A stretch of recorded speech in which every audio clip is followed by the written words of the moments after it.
Mount Everest സാഹസികരുടെയും professional ക്ലൈംബേഴ്സിന്റെയും സ്വപ്നലക്ഷ്യമാണെങ്കിലും അത് അത്യന്തം അപകടകരമായ കൊടുമുടി കൂടിയാണ് എന്ന് എല്ലാവർക്കും അറിയാമായിരിക്കും.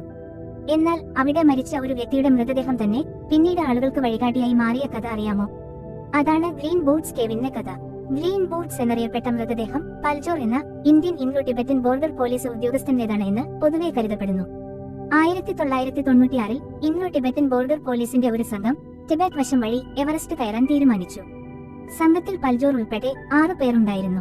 അവരുടെ ലക്ഷ്യം ഇന്ത്യൻ ദേശീയ പതാക എവറസ്റ്റ് കൊടുമുടിയിൽ ഉയർത്തുക എന്നതായിരുന്നു. പൽജോർ കൊടുമുടി കീഴടക്കിയോ എന്നതിൽ വ്യക്തമായ തെളിവുകളില്ല. ചില രേഖകൾ പ്രകാരം സംഘത്തിലെ 3 പേർ കൊടുമുടി കീഴടക്കി.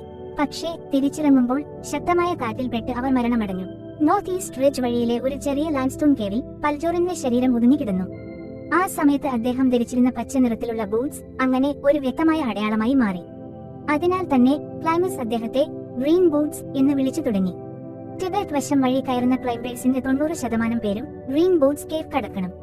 അതിനാൽ തന്നെ ഗൈഡുകളും യാത്രക്കാരും if you reach green boots you are near the summit route എന്ന് പറഞ്ഞു തുടങ്ങി. അതായത് ഒരു മനുഷ്യന്റെ മരിച്ച ശരീരം തന്നെ വഴികാട്ടിയായി മാറി. 2006-ൽ ഡേവിഡ് ഷാർപ്പ് എന്ന മറ്റൊരു ക്ലൈംബർ ഗ്രീൻ ബൂട്ട്സ് കേവിൽ തന്നെ മരിച്ചതോടെ ആ സ്ഥലം കൂടുതൽ ഭീതിജനകമായി.